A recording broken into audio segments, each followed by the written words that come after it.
오늘은 또 귀찮은 생리 이야기예요. 생리는 귀찮은 게 뭐냐면 이게 언제 나올지 모른다는 거죠. 내가 지금 뭐 25일이 예정인데 그래서 내가 약간 좀 배도 아프고 생리를 할 것 같은데 25일이 지났는데도 안 나오고 26일인데도 안 나오고 그러는 거죠. 근데 내가 지금 되게 중요한 시험이 다음 주에 있단 말이에요. 원래 나의 예상으로는 이번 주에 생리하고 끝나고 다음 주에는 약간 산뜻하게 뭐 시험이든 여행이든 갈 수가 있었는데 지금 생리를 안 하니까 계속 불안해지는 거죠. 그래서 이럴 때는 조금 미리미리 생리 주기를 조절하고 싶은 그런 생각이 들어요. 그래서 오늘은 생리 주기 조절하는 방법에 대해서 얘기를 할 거예요. 한 가지는 미루는 방법이 있고요. 한 가지는 땡겨서 하는 방법이 있겠죠. 미루는 거는 우리 피임약을 써서 미루시면 돼요. 원래는 경구 피임약을 복용하시는 거는 피임 목적으로 복용할 때는 생리 시작하고 나서 5일 이내부터 복용을 시작하셔야 되고요. 하루에 하나씩 꼬박꼬박 먹고, 그래서 3주 먹고 1주 쉬고, 3주 먹고 1주 쉬고, 그런 식으로 하면은 이제 피임 효과도 있고 생리 주기도 조절이 되고 그러는 거죠. 근데 내가 원래 그런 목적으로 복용하는 게 아니라 치료 목적으로 피임약을 쓸 수도 있어요. 산부인과에서 피임약이 거의 만병통치약처럼 쓰이기도 하거든요. 그래서 생리불순, 생리통, 뭐 생리과다라든지, 뭐 난소에 혹이 있다든지 그런 거를 여러 가지로 치료를 하고, 그 다음에 오늘의 목적인 생리주기 조절하는 그런 목적으로도 많이 사용해요. 그래서 이번 달만 갑자기 이번에만 행사가 있어서 일시적으로 생리주기를 조절하려고 한다. 뭐 그거는 생리를 시작한 중학생, 고등학생들도 수학여행을 가는데 정말 3박 4일, 2박 3일 수학여행 가는데 거기 가서 생리를 하는 거는 정말 너무 싫겠죠. 그래서 그렇게 어린 학생들도 할 수 있고, 뭐 나이 드신 분들도 할 수 있고, 뭐 여러 뭐 시험이든 뭐 중요한 행사든 여행이든 뭐 다 할 수 있어요. 대개는 내 생리 예정일에서 생리 예정일과 뭐 그런 행사가 겹친다.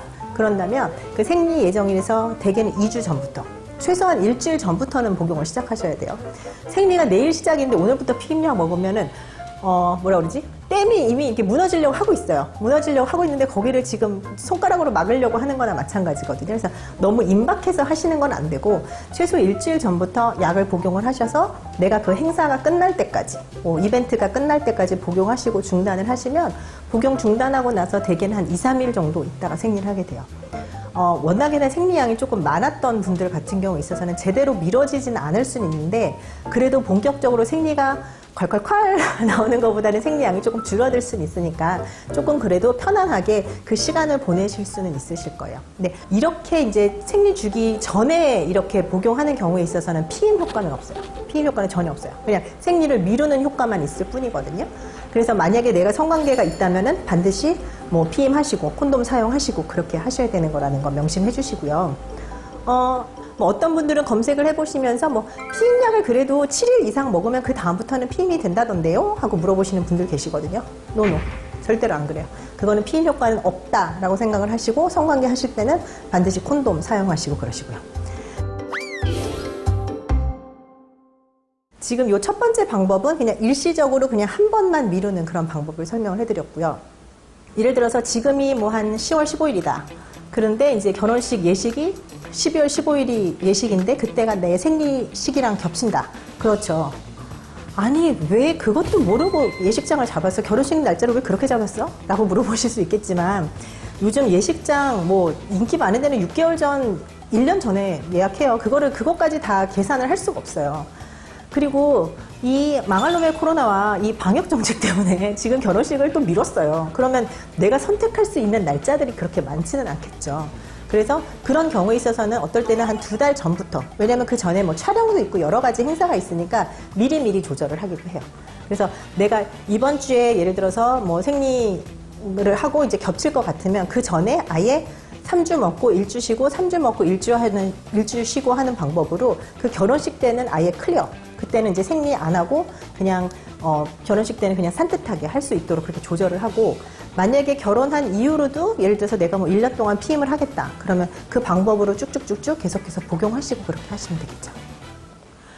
근데 결혼식이나 예식이 있을 때 제가 한 가지 또 그렇게 뭐 사이드를 말씀드릴 거는 경우에 따라서는 호르몬제 복용하셨을 때 뭐 피부 트러블이 생기거나 뭐 여드름이 생기거나 그러시는 분들이 있을 수도 있어요. 그럴 때는 이제 아까 첫 번째 말씀드린 방법처럼 2주 전부터 복용했는데 피부가 다 뒤집어진다. 지금 너무 중요한 날짜인데.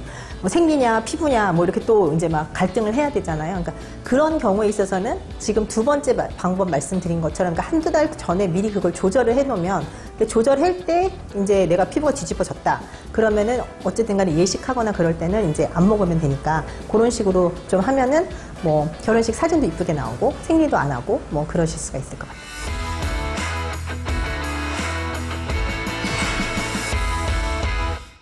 자, 이거는 지금 생리를 미루는 방법이고요. 두 번째는 생리를 땡겨서 하는 방법이에요. 생리 예정일이 이미 지났는데 좀 생리를 안 하면 그럴 때는 생리 유도하는 주사를 맞아서 생리를 할 수도 있어요. 대개는 주사 맞고 나서는 일주일이면은 생리를 하게 되는데 이거는 약간의 위험성이 있어요. 그러니까 일주일 안에 생리하는데 일주일 뒤에 생리를 안 하면 한 번 더 주사를 맞는다. 이런 식으로 돼 있거든요. 근데 내가 지금 2주 뒤에 생리를 할까봐 걱정돼서 이번 주에 맞았는데 생리를 안 해버리면 이거는 괜히 주사는 2번 맞고 원래 하던 날짜에 생리를 할 수도 있고 그렇게 되는 거거든요. 그러니까 보통 저희가 생리 유도 주사를 환자분들한테 처방할 때는 보통 이제 무월경에 뭐 한 3개월, 4개월, 6개월 그 정도 안 했을 때는 이제 주사를 놔드리는데 이게 생리 예정일에서는 일주일 지났는데 지금 너무너무 급해서 주사를 맞아요. 그러면은 항상 우리가 원하는 대로 될 수도 있지만 그럴 가능성이 훨씬 더 높기는 하지만 안 되실 수도 있습니다. 그래서 그거는 감안하시고 그렇게 하시면 되겠고요. 세 번째 방법. 생리 시작하는 거 끝내버리는 방법 없나요? 그렇게 물어보시거든요. 뭐 안에 있는 피를 다 뽑아버리면 안 되나요? 뭐 그러시는 분들도 있는데 그런 방법은 없어요. 물론 병원에 오시면 지금 생리혈이 있는 거를 다 뽑아낼 수는 있어요. 뽑아낼 수는 있지만 그건 어쨌든 물리적으로 가하는 방법이고 뭐 생리를 당장 멈추게 하고 싶어요 하시는데 그런 방법은 없답니다. 그래서 그런 거는 뭐 그렇게 생각해 주시면 되겠어요. 지금 생리 주기 조절에 있어서 어쨌든 간에 제일 저희가 많이 쓰는 게 이제 경구피임약 종류거든요. 근데 경구피임약을 복용하면 안 되시는 분들이 있어요. 뭐 혈전의 위험성이 있다든지 35세 이상인데 흡연을 하시는 여성이라든지 뭐 유방암이라든지 자궁내막암이라든지 뭐 심혈관계 질환이 있다든지 그런 경우에 있어서는 안 되는 거고. 근데 대부분 저희가 이제 피임약을 처방하는 연령대가 뭐 유방암 환자, 뭐 뇌신경계 환자, 심혈관계 환자 뭐 그런 분들이 없기 때문에 조금 간과하는 면이 있는데 어쨌든 경구피임약을 절대로 복용하면 안 되는 경우도 있으니까 그런 경우에 있어서는 다른 방법을 선생님과 상의해 보도록 하세요. 자, 오늘의 마무리. 생리 언제 할지 당황하지 말고 미리미리 조절합시다. 안녕.